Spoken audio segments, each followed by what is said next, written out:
வணக்கம் நண்பர்களே, இன்றைக்கி வாங்க ஜெயாஸ் கிச்சனில் சூப்பரான வேர்க்கடலை சட்னி எப்படி வீட்டிலே ரெடி பண்ணலான்னு சொல்லி பார்க்கலாங்க.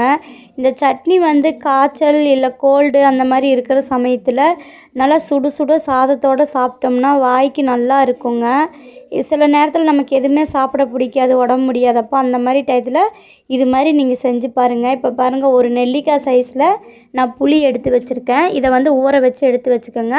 ஒரு 100 கிராம் அளவுக்கு வேர்க்கடலையை சேர்த்திக்கிங்க.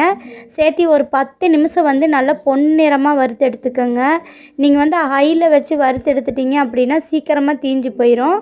அதனால் நல்லா சிம்மிலேயே வச்சு ஒரு 10 நிமிஷம் பாருங்கள், நல்லா இந்த அளவுக்கு வர மட்டும் நல்லா வறுத்து எடுத்துக்கோங்க. இந்த மாதிரி வந்ததுக்கப்புறமா நம்ம இதை எடுத்து ஒரு முறத்தில் மாற்றிக்கலாங்க. முறத்தில் மாற்றிட்டு அது கொஞ்சம் பரப்பி விட்டுருங்க, அதை ஆறட்டும். அதுக்கப்புறமா நம்ம மற்ற பொருட்கள் மசாலா அதுக்கு என்ன தேவைன்னு வறுத்து எடுத்துக்கலாம். ஒரு 10 வரமிளகா, ஒரு 2 சொட்டு அளவுக்கு மட்டும் ஆயில் சேர்த்தி ஒரு செகண்ட் மட்டும் நல்லா வதக்கி விடுங்க சிம்மிலேயே வச்சுட்டு. அதோடையே பார்த்திங்க அப்படின்னாக்கா ஒரு அரை டீஸ்பூன் அளவுக்கு கொத்தமல்லியும், அதுக்கப்புறம் ஒரு அரை டீஸ்பூன் சீரகத்தையும் சேர்த்திக்கிங்க. சேர்த்தி நல்லா வதக்கி விடுங்க. இதையும் நீங்கள் சிம்மில் தாங்க வச்சு வறுக்கணும், எதுவுமே ஹையில் வச்சிடாதீங்க. அதோடு ஒரு 2 கொத்து கருவேப்பிலை நல்லா பச்சை கருவேப்பிலையாக எடுத்து சேர்த்திக்கிங்க. சேர்த்திட்டு இந்த மாதிரி வறுத்து எடுத்துக்கோங்க.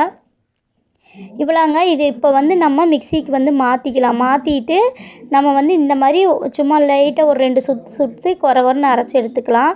இப்போ நான் ஆல்ரெடி எடுத்து வச்சுருந்த வேர்க்கடலை தோல் நீக்கி இப்போ பாருங்கள் எடுத்து வச்சுருக்கேன். இதை இந்த ஜார்லேயே நம்ம இதையும் சேர்த்திட்டு இதோட 1 டீஸ்பூன் அளவுக்கு கல்லுப்பு சேர்த்திக்கிங்க.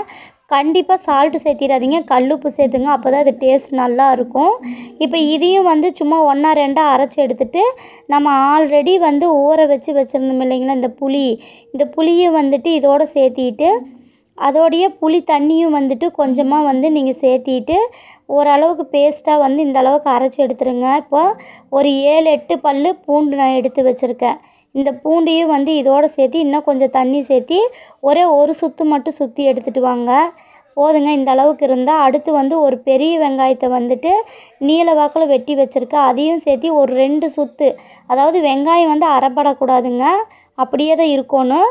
சும்மா 2 சுற்று சுற்றி நீங்கள் எடுத்துட்டிங்க அப்படின்னாக்கா நீங்கள் சுடு சாதத்தோடு வச்சு சாப்பிட இந்த சட்னி ரொம்ப சூப்பராக இருக்குங்க. இதே மாதிரி நீங்களும் செஞ்சு பாருங்கள்.